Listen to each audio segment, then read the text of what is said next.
तो अपना जो एक ध्यान है जीवन प्रवाह, सुना है? किया है ना? जीवन प्रवाह में हम थोड़ा ज़्यादा चीज़ों को ऐड कर करते हैं, लेकिन एक चीज़ मैं कम से कम 40-45 वर्षों से करता आ रहा हूँ, वो एक पर्याप्त है अगर हम करें प्राणायाम के तौर पर, वो है डीप ब्रीदिंग, लंबी गहरी सांस। और शायद 30 साल पहले तो मैंने करवाना भी शुरू कर दिया था, 30 साल से तो लगभग करवा रहा हूँ लगातार उसे, कि कुछ करो मत करो, ध्यान के पहले वो ज़रूर करो। जब हम लंबी गहरी सांस लेना शुरू करते हैं तो हमारे भीतर एक विशेष अवस्था निर्मित होती है, जो हम करना चाह रहे हैं, जो हम कहते हैं कि हमें दृष्टा में, साक्षी में रहना है, उसके होने में मदद मिलती है। अगर हमने ठीक नियम से किया है तो ठीक नियम से किया है तो उसके रहने में मदद मिलती है। कितना करना चाहिए? 10 मिनट से लेकर आधे घंटे तक डीप लेकर जाओ, बहुत लंबी गहरी धीमी और प्रेमपूर्ण श्वास, बहुत आराम से और बहुत ही आराम से बाहर छोड़ो। पूरी दृष्टि मन को मतलब कहाँ पर लगा कर रखना है? श्वास पर। जब श्वास भीतर गई तो भीतर जाती श्वास पे ध्यान, और श्वास बाहर आई तो बाहर आती श्वास पे। मैं शुरुआत में कहीं भी इसे करना शुरू कर देता था बैठकर, और उन दिनों तो प्राणायाम वगैरह का इतना ज़्यादा वो नहीं होता था, तो कई लोगों ने तो, घर के लोगों ने नाम ही लंबी गहरी श्वास रख दिया था। मतलब मुझे इतना पसंद था, तो ये ज़रूर करना है अगर संभव हो सके तो। समझ में आ रहा है? और मन को देखना शुरू करना है प्रकृति क्रम में। आप देखो, जब वो बहकर जाता है तो वो प्रकृति क्रम में बहकर जाता है,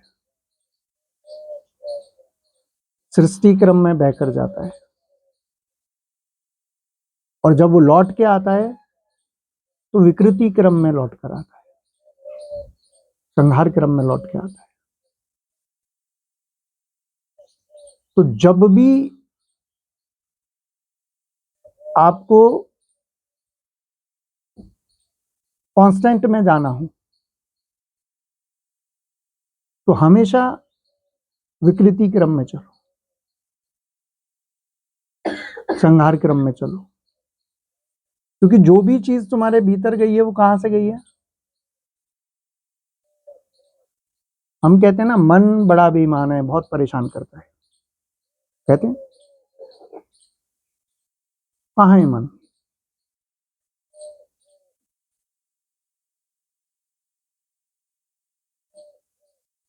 मन के भीतर क्या चीज है जो परेशान करती है? जो तुमने इन 5 सेंसेस से भीतर ले लिया है, 5 ज्ञानेंद्रियों से जो भीतर ले लिया, वही तो परेशान करता है ना। मन के पास है ही क्या? भाई तुम्हें कौन सी चीज परेशान करती होगी? कोई स्मेल परेशान करती होगी,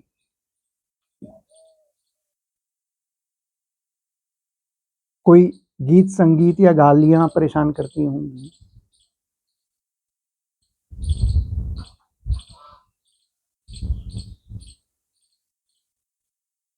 किसी की सूरत परेशान करती होगी, चित्र परेशान करता होगा। ये सब कहां से गया? प्रकृति से भीतर गया। भीतर कब गया? जब मैंने उसे इच्छा से देखा। देखने से तो कुछ नहीं जाता। हम रास्ते से ऐसे निकल जाते हैं, बहुत सारी भीड़ जा रही है, हमें किसी का चेहरा ही याद नहीं रहता।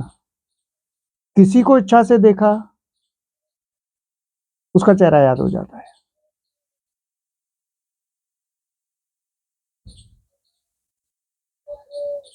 अब या तो राग से देखा या तो द्वेष से देखा,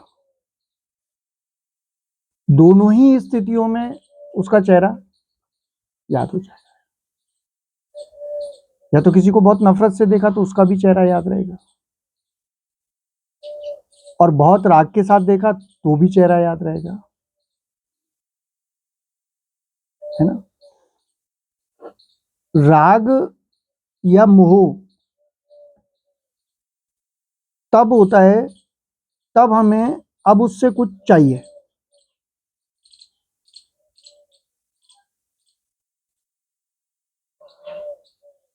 मतलब पहले तो ऐसा चाहिए, फिर ऐसे से कुछ चाहिए,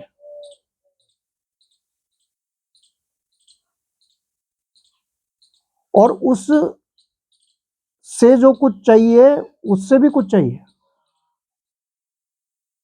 और जो चाहिए उससे भी कुछ चाहिए। जहां इस चाहिए का ब्रेक लग गया, वहां पे मामला खत्म है। जैसे मान के चलो, मुझे ये व्यक्ति अच्छा लगा, मुझे इससे कुछ चाहिए, फिर कुछ क्या चाहिए, ये मेरा काम बनवा देगा, बिजनेस बेस्ट करवा देगा, फिर उससे भी कुछ चाहिए, उससे मुझे धन चाहिए, फिर उससे भी मुझे कुछ चाहिए, धन से मेरी सुख सुविधाएं चाहिए, फिर मुझे उन सुख सुविधाओं से भी कुछ चाहिए, मुझे उन सुख सुविधाओं में अपने परिवार को लेकर रहना है, अपनी पत्नी को लेकर रहना है, अपने पति को लेकर रहना है, और फिर जो रहने आएंगे उनसे भी मुझे कुछ चाहिए। बस चाहिए ना, इतना कबाड़ा कर रखा है ना।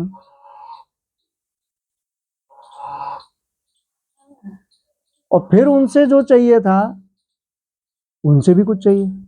मान के चलो पत्नी से बेटा चाहिए, अब बेटे से कुछ चाहिए, एंड ही नहीं है। अब बेटा बड़ा हो गया, अब इस चाहिए से भी कुछ चाहिए। समझ में आ रहा है। अब इससे पोता चाहिए,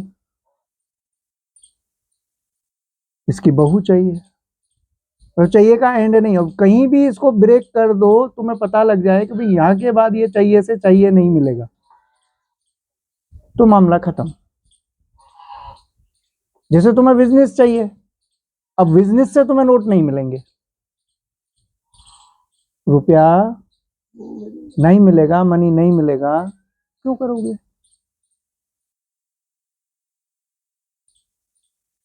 तो कृष्ण जब कहते हैं ना, फल की इच्छा मत कर, फल आसक्ति बहुत बुरी चीज है, तो ये अनंत प्रक्रिया है।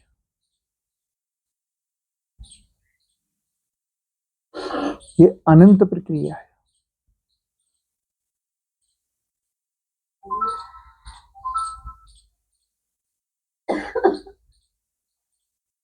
तो इस चाहिए को जहां पर भी तोड़ो,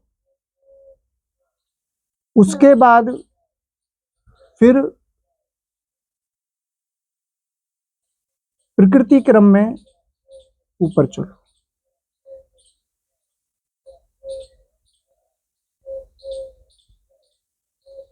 संहार क्रम में चलो।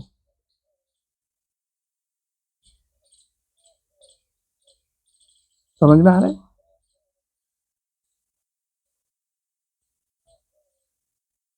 कि वापस जाओ उस सपने में जो हमें चाहिए से चाहिए से चाहिए से चाहिए से चाहिए, और उस मूल चाहिए पर पहुंचो, है ना, जिसने इन सब चाहिए को पैदा किया, वही मूल पर खत्म कर दो।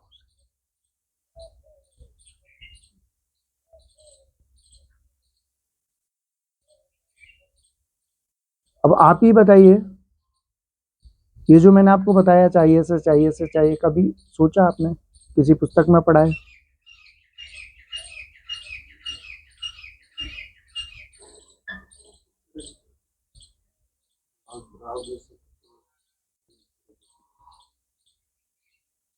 तो जहां भी इस चाहिए को तुम खत्म कर सकते हो ना, वहीं से चीजें रुकनी शुरू हो जाएंगी और तुम्हारी गति कांस्टेंट में हो जाएगी, स्थिर तत्व में हो जाएगी, जो तुम हो वास्तव में। और तुम ही हो जो तय करते हो। जैसे तुम ही मांग रहे थे, इस चाहिए में तुम ही प्रवेश करते हो।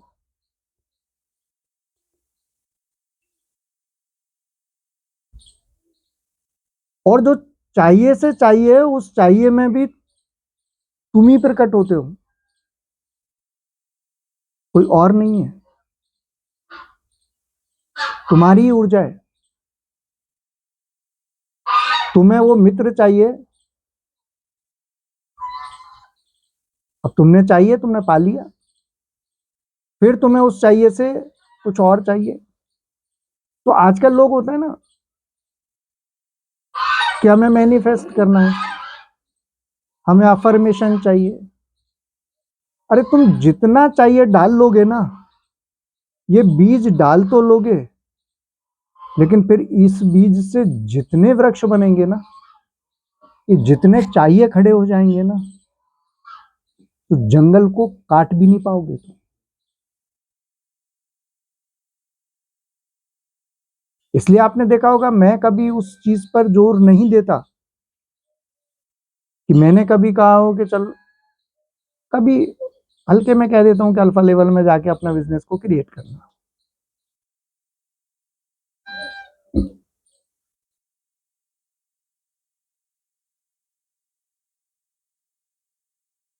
क्योंकि जो लोग कहते हैं कि you are the creator of your destiny, तुम अपने भाग्य के विधाता खुद ही हो। तो अच्छे अच्छे सूत्र भी जब कुछ गलत लोगों के हाथ आ जाते हैं, तो वो उसको तोड़ मरोड़ कर उसकी मार्केटिंग करने के लिए कुछ ऐसा, मोटिवेटर्स और ये लोग ऐसा बोल देते हैं कि भाई तुम्हारे भाग्य का निर्माण करो।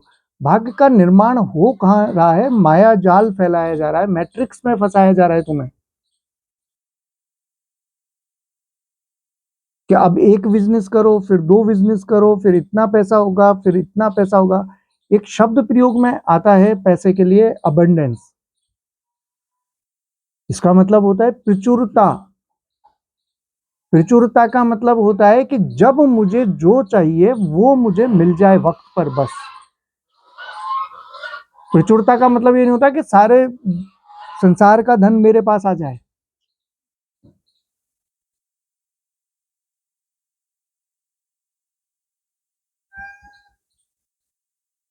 मेरा काम कभी रुके नहीं, मतलब जो मेरी नीड हो वो पूरी हो जाए, ग्रीड पूरी नहीं हो।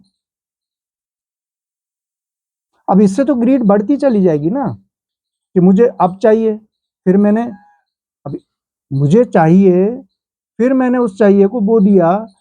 अब एक आम का गुठली मैंने बो दी जमीन में, और उसमें से हजारों आम निकल आए और हजारों चाहिए निकल आए। मतलब उस चाहिए को अगर देखो ना आप, तो आप घबरा कर पीछे हो जाओ, लेकिन देखते ही नहीं कि मुझे पैसा चाहिए, है ना, फिर पत्नी चाहिए, फिर पत्नी के लिए बहुत सारा सामान चाहिए, फिर मकान चाहिए। बस चाहिए चाहिए चाहिए चाहिए और चाहिए, कहीं चाहिए का एंड ही नहीं।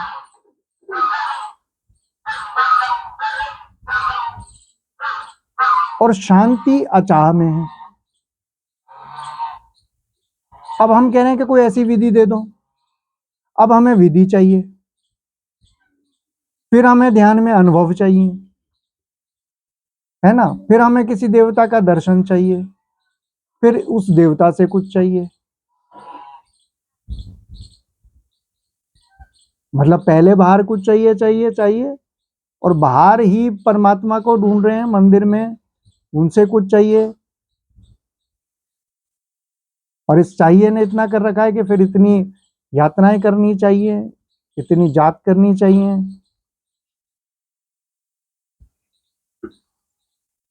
अचा का मतलब है कि मुझे चाहिए नहीं ना, मुझे मोक्ष भी नहीं चाहिए,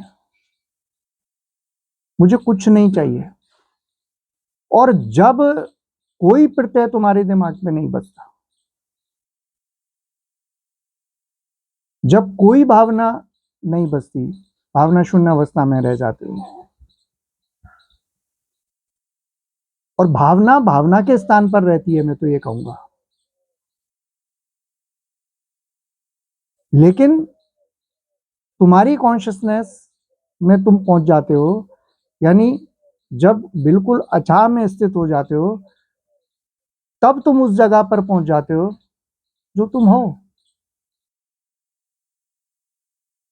जो तुम ही हो। अब तुम ही को चाहिए थे,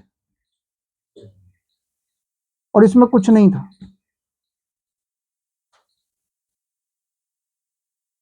आ रही बात समझ में? और चाहने का, उस चाहने से इस अचाह का एक बहुत गहरी बात मैं समझा रहा हूं, जिसको समझना कि वहां चाहते चाहते चाहते चाहते मैनिफेस्टेशन की कोई विधि या कोई भी तुम अफर्मेशंस कर रहे हो, करते करते करते करते करते करते होता क्या था, क्या होगा? वो लोग क्या सिखाते हैं तुम्हें? सिखा दिया उन्होंने तो। वो कहते हैं कि उसे ऐसा फील कर लो कि कोई चीज तुम्हें मिल गई है ना, यानी तुम्हें तृप्ति हो चुकी है। अब आप देखो, वहां पता नहीं कितना बार चाह चाह चाह कर, जिसमें संभावना भी नहीं कि अचाह में आ जाओगे, चाह चाह कर,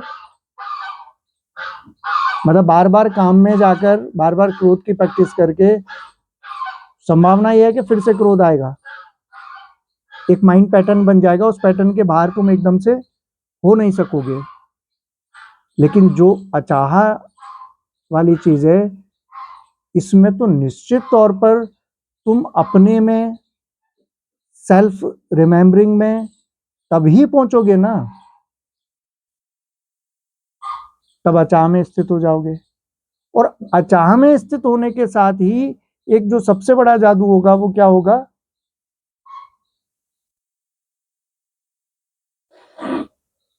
जो उसमें तब होता जब किसी चीज को तुम मैनिफेस्ट करते, कि वहां जब बार बार कल्पना करते उस चीज की, तो वो तुम्हें मिल जाती। ऐसी कल्पना करते कि वो चीज मिल चुकी है, उसके बाद तुम वहां भी तो अचाह में स्थित होने वाले हो, और उसी से वो मिलता है, तो यहां पर सीधे अचाह में स्थित हो जाओगे। तो अब तक जो भी तुम्हारे लिए जरूरी था, जो तुमने सोचा था लेकिन तुम्हारे लिए ठीक था, वो स्वतः चलकर तुम्हारे पास आ जाए। तुम्हारा जीवन कभी नहीं रुक सकता, इस बात की मैं गारंटी देता हूं कि जीवन कभी रुक नहीं सकता, वो अपने से चलेगा, तुम सिर्फ अपने में रहो। और जो चाह की जो है ना, हम ये चाहते हैं, फिर उस चाहते के साथ और चाहते हैं, फिर उस चाहते के साथ बहुत सारी चाहते हैं, चाहते ही चले जाओ, चाहते ही चले जाओ, कभी अंत होने वाला नहीं। अब फिर कहते हैं सब कुछ चाह लिया, सबसे तृप्त हो गए, तो अब मोक्ष चाहते हैं, है ना। अब उसमें भी ये चाहते हैं, वो चाहते हैं, कृष्ण चाहते हैं, देवी चाहते हैं, हनुमान जी चाहते, चाहते ही चाहते हैं सब। अब हनुमान जी की भी कृपा जब प्राप्त होगी तो अंजनी चाहते हैं। अब हनुमान जी की और अच्छी कृपा प्राप्त करनी है तो राम चाहते हैं, राम की और अच्छी कृपा पानी है तो फिर अयोध्या जाना चाहते हैं, चाहते ही चाहते हैं, कभी एंड होगा ही नहीं।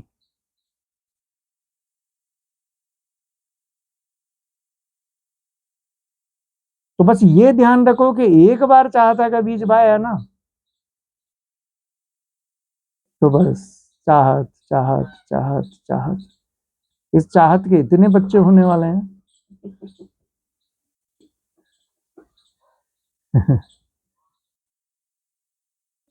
इस चाहत के कभी बाहर नहीं आएंगे।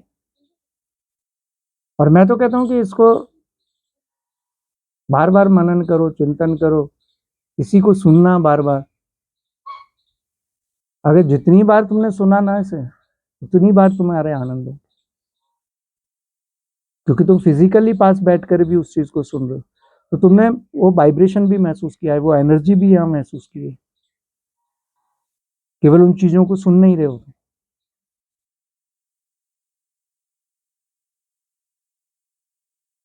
तो जैसे डॉक्टर साहब को हंसी आ रही है ना, ऐसे ये हंसी आनी चाहिए इस चीज पर कि यार एक कैसा मकड़ी का जाल, एक मैट्रिक्स माया जाल मैंने ही बना लिया है कि चाहते हैं फिर चाहते हैं फिर चाहते हैं फिर चाहते हैं, और वो चाहते में परेशान होते हैं, लेकिन अब तो निभाना ही पड़ता है, अब तो चाहते हैं।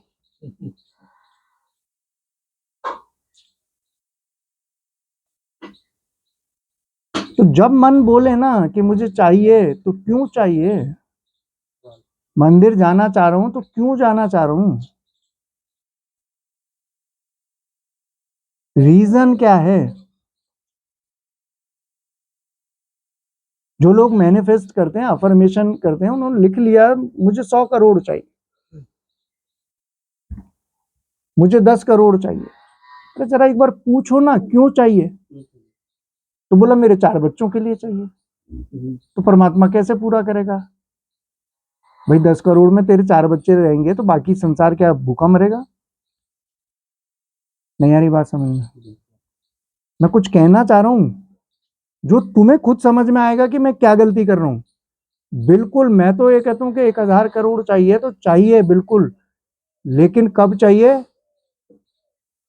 इतने लोगों की मदद करने के लिए चाहिए, उनके हिस्से का चाहता मैंने, क्योंकि वो ज्ञान के साथ चाहना नहीं जानते थे, वो चाहते तो चाहतों के जाल में फंस जाते।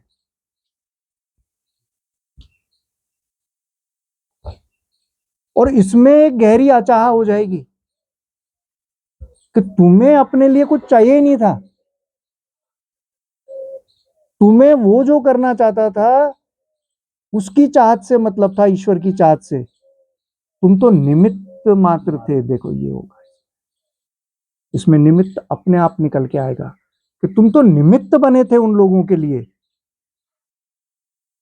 तो फिर चाहत के बच्चे नहीं होंगे। फिर चाहत और चाहत और चाहत और चाहत नहीं होगी, फिर चाहत से चाहत नहीं होगी, इच्छा से इच्छा नहीं होगी। समझ में आ रहा है?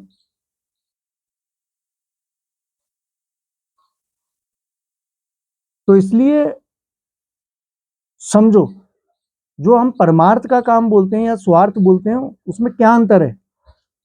जब आप खुद के लिए चाहोगे तो चाहत से और चाहत मिलकर, मतलब लोभ उसके साथ मिलकर, तुम्हारी चाहत के साथ मिलकर और चाहतें पैदा कर देगा, और इच्छाएं पैदा कर देगा, और ये इच्छाएं और इच्छाएं पैदा करती चली जाएंगी, और एंडलेस है ये अनंत है, इनफाइनाइट है। और क्योंकि ये अनंत है, इसीलिए इसमें उस अनंत से नेगेटिव जाने की शक्ति है, जिसको हम क्या कह रहे हैं? परमात्मा। जिसको हम क्या कह रहे हैं? पुरुष। जिसको हम क्या कह रहे हैं? कांस्टेंट। जिसको हम क्या कह रहे हैं? साक्षी। तो इससे टकराने की चाहत है, उसमें चाहत में उससे टकराने बरोबर का दर्जा है, क्योंकि वो इनफाइनाइट है, ये भी इनफाइनाइट है, एंडलेस है, ये ध्यान रखना।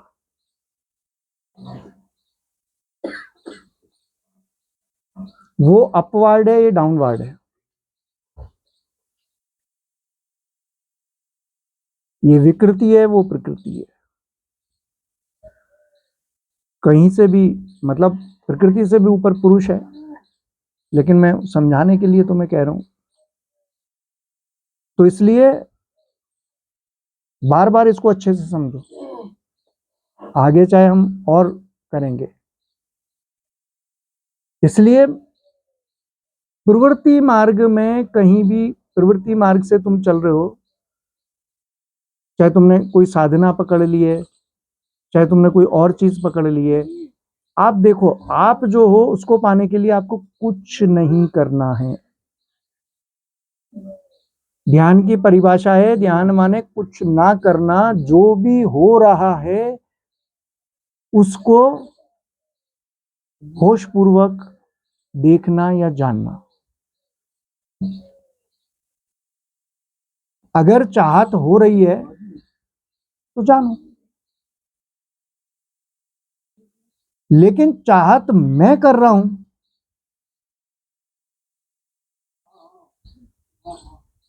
ये जानो कि पांचों इंद्रियों ने, पांचों ज्ञानेंद्रियों ने जो भोजन कर लिया था, जो बाहर से भीतर लिया था, वही चीजें फिर स्वप्न बनकर उठती हैं, वही चीजें फिर कल्पना बनकर उठती हैं।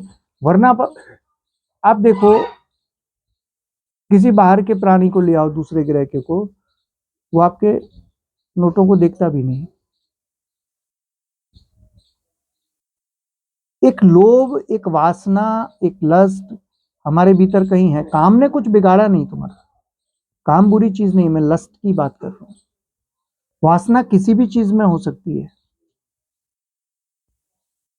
उसके लिए स्त्री का ही महत्व नहीं है विशेष, किसी भी चीज में।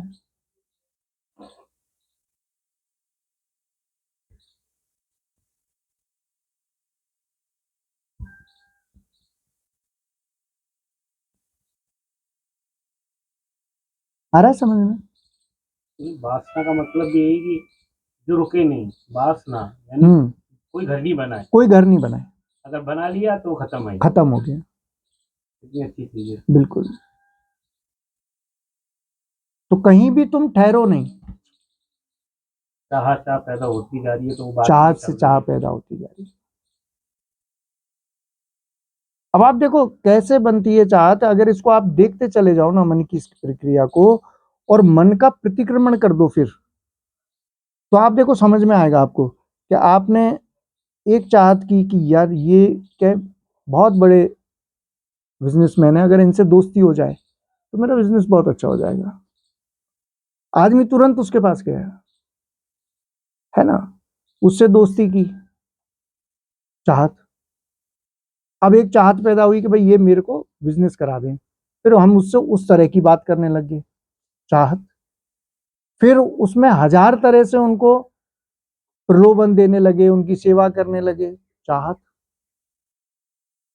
समझ में आ रहा है? अब उस चाहत से और चाहत पैदा हुई, है ना, उन्होंने बिजनेस करवा दिया, तो कोई अच्छा वाला ही करवा दें, है ना। फिर उससे इतना होना शुरू हो जाए, फिर मेरा वो कहीं पे सेल करवा दें, है ना, कहीं से कम में परचेज करवा दें। मतलब चाहत, चाहत और चाहत और चाहत, फिर शादी करवा दें, फिर शादी में इतना सामान लाना है, चाहत। चाहत के बाद चाहत, चाहत के बाद चाहत, और इतना मकड़ी का जाला बुन लिया है, और फिर इसी को अध्यात्म से काटने की कोशिश कर रहे हैं। अध्यात्म का मतलब ही था कि चाहत के जाल को काट देना, इच्छा के जाल को काट देना, क्योंकि इच्छा ही थी जिसकी वजह से पांचों ज्ञानेंद्रियां हर ज्ञान को भीतर ले रही हैं, और भीतर मन की और बुद्धि की स्मृति में वो रुख इसलिए रहा है क्योंकि इच्छा है।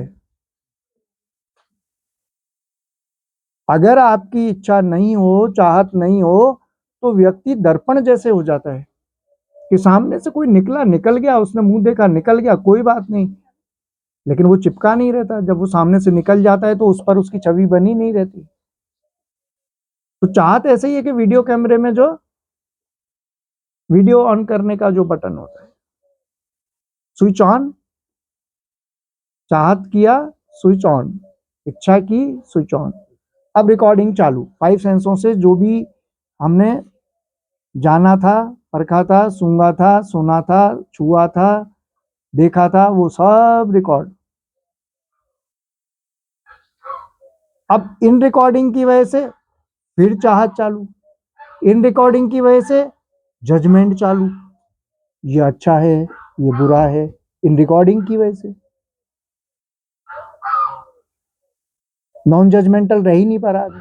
तो मैं ऐसी मास्टर की दे रहा हूं आपको, हर बार जो हम ध्यान करते हैं ऐसी मास्टर की दे रहा हूं कि आपको कुछ करने की जरूरत ही नहीं। कर्म का सिद्धांत लोग बोलते हैं कि भाग्य लिखा होता है, मैं नहीं मानता।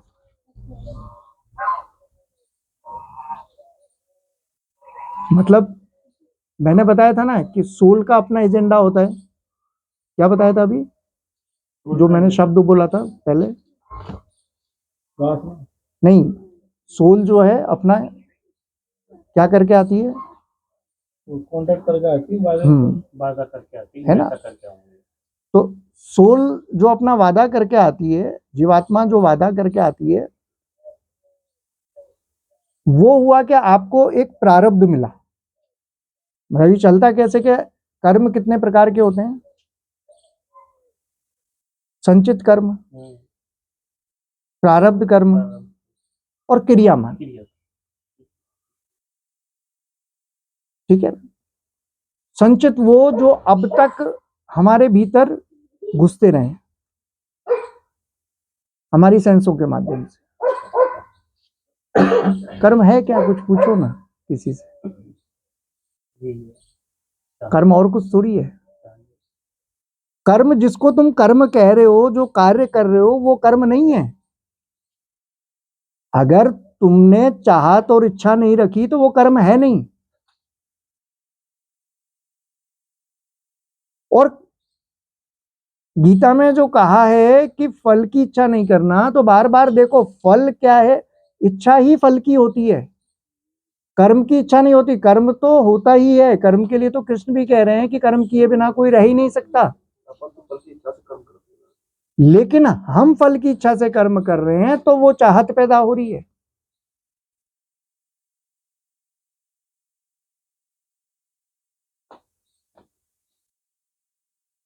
आ रहा है कुछ समझ में?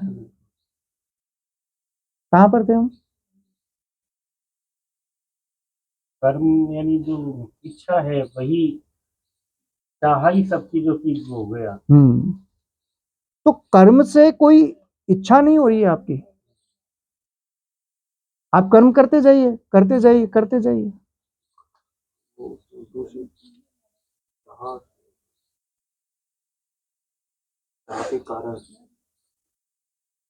तो जो भी रिकॉर्डिंग्स चल रही है ना आपके भीतर, वो रिकॉर्डिंग्स बंद हो जाएं बस। कर्म उसको लेना बंद कर दो आप। तो वो जो भी जीवात्मा जब से चली थी तब से अब तक जो भी उसने रिकॉर्डेड कर लिया है वो है संचित कर्म। अब उस संचित कर्म में से एक अमाउंट आपको मिला कि भाई ये जीवन जीना है और इतने दिन जीना है ना? तो सोल कांटेक्ट करके आती है वो कि भाई इनको मेरे को इस तरह से इस रूप में व्यवहार करना है। लेकिन वो यही करके चली जाती है। जैसे कई लोग बोलते हैं कि भाग्य तो पहले से तय है। ठीक है, प्रारब्ध तुम्हारा तय है, लेकिन केवल प्रारब्ध ही भोग कर चले जाओगे तो भोग योनि होगी ना, कर्म योनि हुई नहीं। पहली बात, कर्म योनि कहलाती है मनुष्य योनि। ये क्यों कहलाती है? क्योंकि इसमें केवल भोग ही नहीं भोगना है, फ्री विल भी है आपके पास। यानी सोल का कांटेक्ट ही नहीं है, फ्री विल भी है। आपको प्रारब्ध भोगना है, लेकिन आपके पास फ्री विल है। और वो जो चाहत से चाहत पैदा होगी, समझ रहे हैं? वो जो चाहत से चाहत पैदा होगी, वहां पर तुम्हारा फ्री विल है कि तुम क्या चुनोगे, उससे एक नया कर्म पैदा होगा। ये बड़ी सूक्ष्म बात है, अगर इसको आप समझो कि आपसे एक चाहत पैदा हुई, उससे उस चाहत से एक फल आया, चाहत से आपने कर्म किया, कर्म से एक फल आया, है ना। और फल से फिर क्या हुआ, नई इच्छा बढ़ाई और इच्छा बढ़ जाएगी। फल से फिर एक आपको निर्णय आया कि ये ठीक था या नहीं था, तो राग होगा या द्वेष होगा, फिर कुछ चुनोगे, फिर नई चाहत पैदा होगी, नया कर्म करोगे।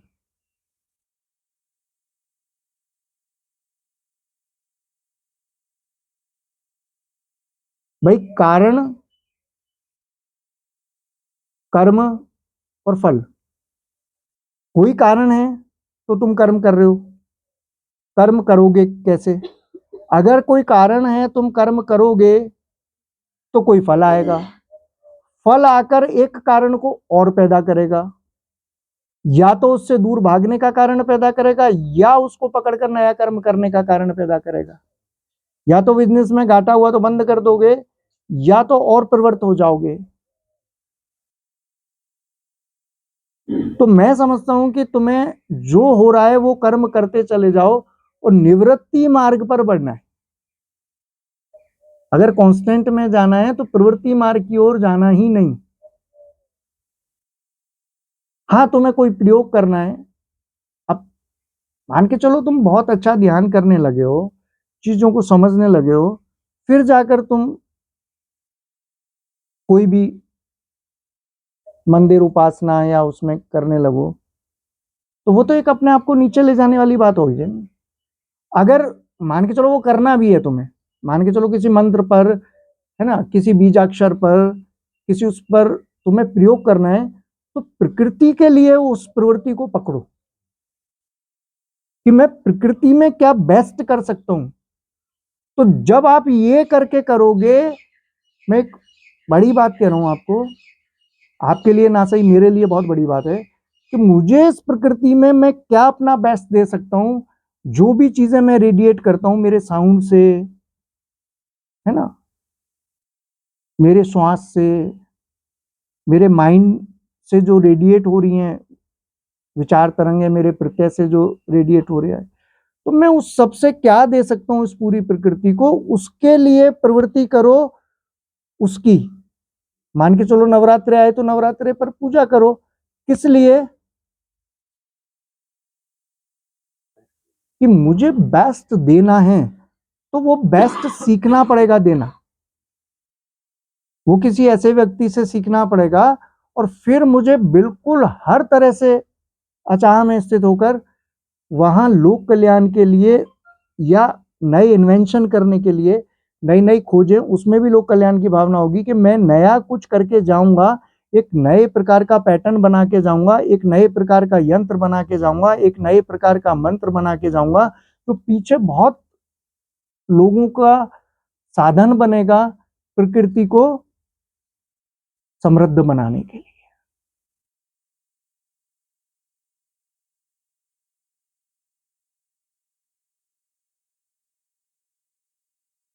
क्योंकि हर जगह तुम्हें जरूरत पड़ेगी।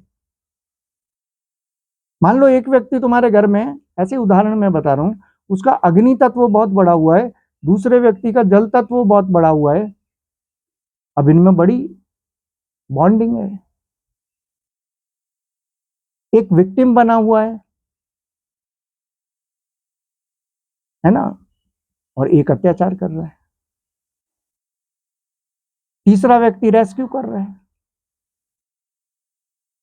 अब इन तीनों का ऐसा गठजोड़ है कि तुम्हारा बंधन चल रहा है, तुम कहते हो घर बहुत अच्छे से चल रहा है, लेकिन गहरे में जाओगे तो इनमें इनमें तीनों में एक प्रवृत्ति कर दो, तीनों को विक्टिम बना दो, देखो तुम।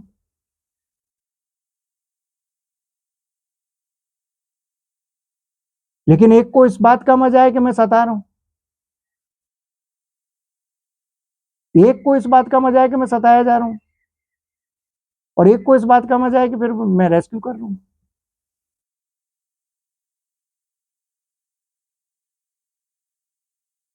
इस पर आगे बात करेंगे, हम कभी बहुत गहरे से बात करेंगे, लेकिन मैंने बात कही है आपको सिर्फ इच्छा के और बढ़ने की, और ब्रांचें बढ़ने की, चाहत के और ब्रांचें बढ़ने की। तो जो तुम्हारा प्रारब्ध कर्म है, समझ में आया, वो क्या है, एक अकाउंट लेकर तुम पैदा हुए हो, लेकिन फिर तुम नया कर्म कर रहे हो, है ना। अब लोग कहते हैं कि नहीं, कर्म का फल तो भोगना ही पड़ेगा। कितने लोग मानते हैं? जल्दी से बोलो।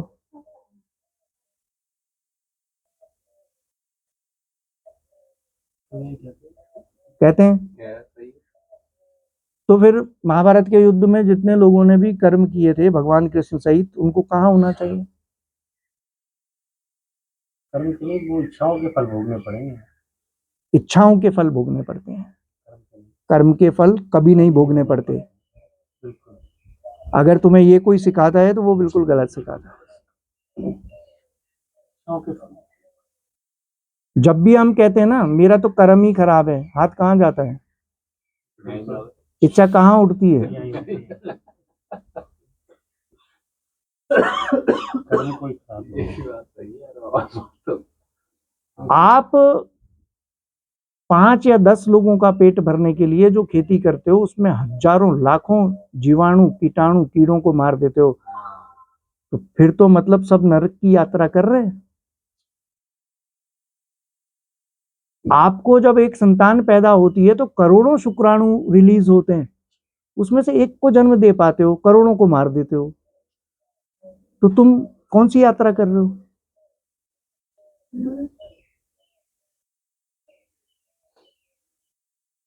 तो कर्म तो कोई भी अच्छा नहीं है तुम्हारा। और फिर तुम्हारा, अगर हम ये मान भी लें कि भोगना ही पड़ता है, तो फिर तो कर्म का कंसेप्ट ही गलत है। सॉरी, मोक्ष का कंसेप्ट ही गलत है, क्योंकि फिर मोक्ष होगा ही कैसे? क्योंकि तुम प्रारब्ध के हिसाब से कर्म करने आओगे और कर्म करोगे तो तुम्हें और कर्म लगेंगे। भाई, जीने के लिए कर्म करोगे तो और कर्म लगेंगे, और कर्म लगेंगे तो और इकट्ठे होंगे, फिर उनको भोगने के लिए आओगे, फिर और कर्म लगेंगे, तो मोक्ष तो हो ही नहीं सकता। फिर क्यों मेहनत करनी? वो इच्छा ही नहीं करेंगे तो कर्म नहीं लगेंगे ना। बस ये ध्यान रखो, लोक कल्याण की भावना से, लोगों में क्या अच्छा है बिना जजमेंट किए, उनके लिए क्या ठीक है, इसकी भावना से कृष्ण ने जब युद्ध कराया था तो उन्होंने इसलिए युद्ध कराया था कि ऐसा नहीं था कि यार मेरा कुछ निस्वार्थ है। उनका यह था कि अगर दुर्योधन पनप गया ना, तो पता नहीं कितने लोगों को परेशान करेगा, और फिर इसको देखकर कि ऐसे लोगों की विजय होती है, और लोग और ऐसा करेंगे, और फिर करते ही चले जाएंगे। तो उन्होंने कहा कि तू योग्य भी है भाई, तू योग्य है तीर चलाने के। मान के चलो उस जगह पर कोई मेरे जैसा आदमी होता तो वो कहते तू जा संन्यास ले ले, तेरे बस का भी नहीं है भाई, इस माहौल से तू दूर ही चला जा।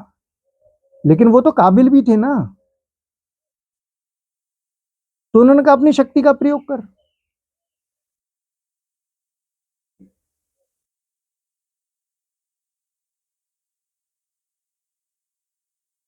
हम तो कहते हैं कि किसी की चरती गाय नहीं भगाना चाहिए,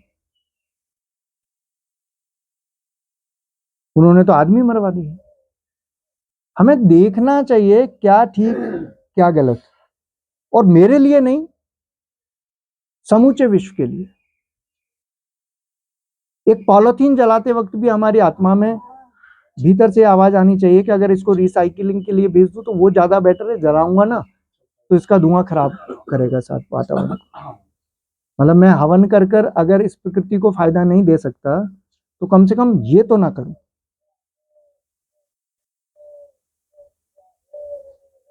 और ऐसे बहुत सारी चीजें। एक व्यक्ति घर में बैठकर इतना भला कर सकता है, उसे बाहर भला करने जाने की जरूरत नहीं है। मैं ऐसे कई सन्यासियों से मिला जो हिमालय रहते हैं, तो वो कहते हैं कि हमें पहचान भी जरूरत नहीं है, फोटो ही नहीं खींचने देते। यूट्यूब पर ऐसे सन्यासी तो आ नहीं रहे, हमारे जैसे तो यहाँ बैठे हैं तो चलो आ जा रहे हैं, वो तो सोशल मीडिया पर नहीं आ रहे ना, और किसी को फोटो भी नहीं खींचने देते, किसी को वीडियो भी नहीं बनाने देते, और कहते हैं हम तो यहाँ से बैठकर ही कर लेते हैं सब पर।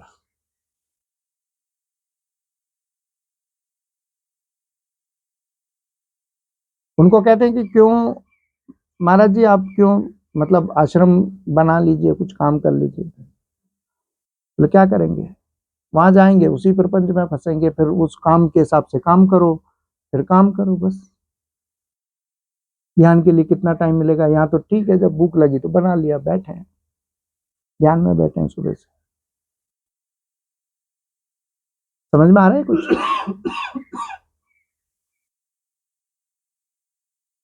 तो फिर तो मोक्ष होगा ही नहीं ना किसी का। पर कोई चीज ऐसी तो होनी चाहिए जो इन कर्मों को भस्म कर दे, कर्मों की होली जला दे। तो अपना जीवन चेतना ध्यान जो अपन यहां पर करते हैं, और अनेकों ऐसे संतों का ध्यान जो आपको साक्षी में स्थापित करते हैं, जो आपको कैवल्य में स्थापित करते हैं।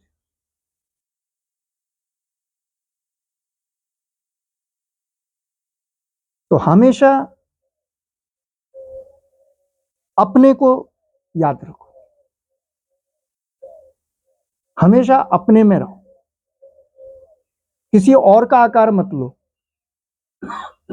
आपने किसी अभिनेत्री को देखा, वो आकार ले लिया, अब दिमाग में वही चल रहा। अरे मैं क्यों किसी के फेस को याद करूं, क्योंकि उसकी वृत्ति पता नहीं कैसी होगी, मैं क्यों लूं उसको। अगर तुम ध्यान पर ध्यान बदल रहे हो, विधियों पर विधियां बदल रहे हो, एक चाहत का नतीजा है। तो किसी भी तरह की कोई बाहरी पूजा पाठ, और अगर आप करते हो तो दिक्कत भी नहीं, उसकी आवश्यकता नहीं। किसी भी तरह की कोई अफर्मेशन, मैनिफेस्ट करना, ये मैनिफेस्ट करना, वो मैनिफेस्ट करना, क्योंकि जो भी तुम चाहत करोगे ना, फिर बीज बांधोगे, और फिर इन कर्मों को काटना बड़ा मुश्किल पड़ेगा। और अंततः तो तुम्हें दोनों से मुक्त होना है, अच्छे और बुरे विचार दोनों से मुक्त होना है। चाहत मात्र चाहत है, इच्छा मात्र इच्छा है, चाहे वो अच्छी हो या बुरी हो। मोक्ष की इच्छा भी इच्छा ही है। जिसने मोक्ष की इच्छा की वो मुक्ति कभी नहीं पा सकता। इसलिए चाहत ना हो, ये भी चाहत नहीं होनी चाहिए। इसलिए सिर्फ समझना है कि चाहत है, और तुमने अगर ये सोचा कि इस चाहत को मिटा कर रहूंगा, मुझे चाहत भी नहीं उठनी चाहिए, कल से इच्छा नहीं उठनी चाहिए, ये भी एक चाहत है। इसलिए मैं कहता हूं, मैं बहुत पॉजिटिव तरीके से तुम्हें बचा कर ले जा रहा हूं वहां पर, कि तुम सिर्फ अपने में रहो, वही अचा है, और इसमें कोई चाह नहीं है। मैं अपने में हूं, इसमें क्या चाह है। चाह तो भटकाती है, चाह तो बाहर ले जाती है, चाह तो सृष्टि कर्म में ले जाती है। ये संहार क्रम है कि मैं अपने में आ गया।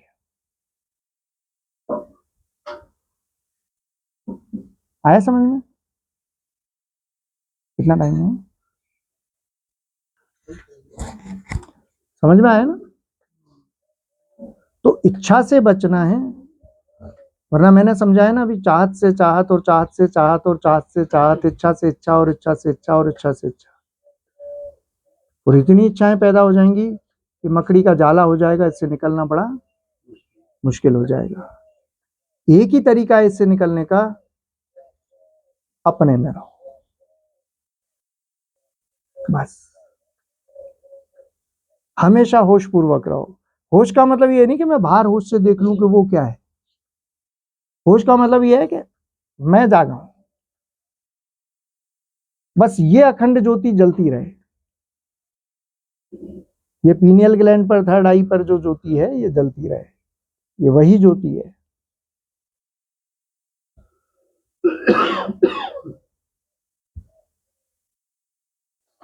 तो सारी चाहतों को तोड़ दो, चाहे किसी भी तरह की चाहत हो, किसी भी तरह के डर हो, सिर्फ लोक कल्याण के लिए कोई काम करना पड़े, उसको कोई तुम्हारी चाहत माने तो तुम परवाह मत करो दूसरे की। कई बार ऐसा भी होगा, अरे तुम वहां पर सेवाएं दे रहे हो तो वो भी तो एक चाहत ही है, लेकिन अगर मैं ये जानता हूं कि इससे मुझे कुछ नहीं चाहिए, इससे मुझे सिर्फ लोक कल्याण करना है, या मुझे, मैं माला लेकर बैठा हूं तो मैं कुछ चाहिए कि नहीं बैठा, मुझे प्रकृति में कुछ वैसे वाइब्रेशंस छोड़ने हैं, प्रकृति में कुछ चेंज करना है। लोग कहते रहे, ये चाहत भी क्यों रखते हो कि लोग ना कहें, वो कहें। और आप करके देख लो, ये इतना बड़ा चमत्कार है कि एकदम स्पॉन्टेनियस माइंड में आ जाओगे, एकदम स्पॉन्टेनियस कॉन्शियसनेस में आ जाओगे, एकदम उस वर्तमान क्षण में फेंक दिए जाओगे, इतने ऊर्जावान हो जाओगे कि कोई सोच भी नहीं सकता।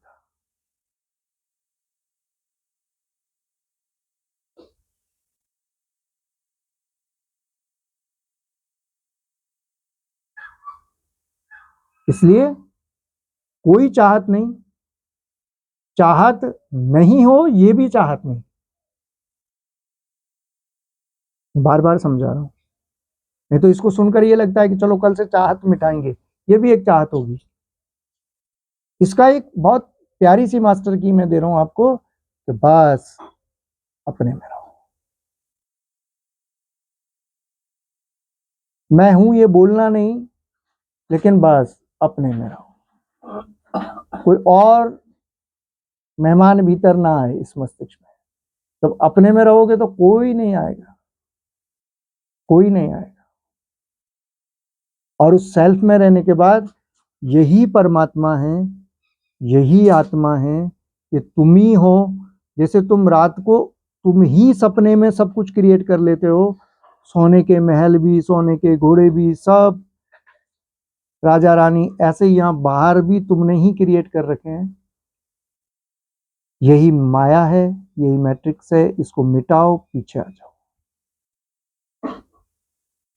वापस लौट आओ, है ना। इंद्रियों से और तन्मात्राओं से और मन से पीछे हटो, अहंकार से पीछे हटो। समझ में आ रहा है? क्योंकि अहम है, यही ब्रह्म बनता है। अहम इजकल टू ब्रह्म। जिस जिस मात्रा में अहम कम होता चला जाएगा, उस मात्रा में ब्रह्म होता चला जाएगा। जिस तरह से हम बोलते हैं कि अहम ब्रह्मस्मि, ये तो बहुत अहंकारपूर्ण घोषणा है, लेकिन अहम ही ब्रह्म बनता है, ये ठीक है। तो अहम से पीछे महतत्व में चले जाओ, और महतत्व में प्रतिक्रमण करते हुए वापस कहां पर आ जाओ? प्रकृति में, मूल प्रकृति, जहां पर तीनों सत रज तम समान होते हैं, एक भी ऊंचा या नीचा नहीं होता। और प्रकृति में फंसने के लिए, चाह में फंसने के लिए एक को ऊंचा होना जरूरी है।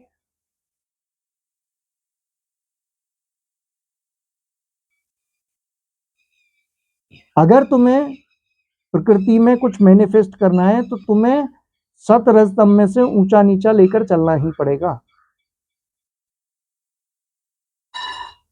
और जब भी ऊंचा नीचा करके चलोगे तो बहुत कम संभावना है,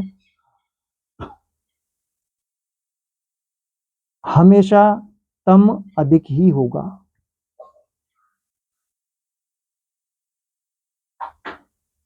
बाकी सत और रज भी होते हैं, लेकिन बहुत कम संभावना रहती है।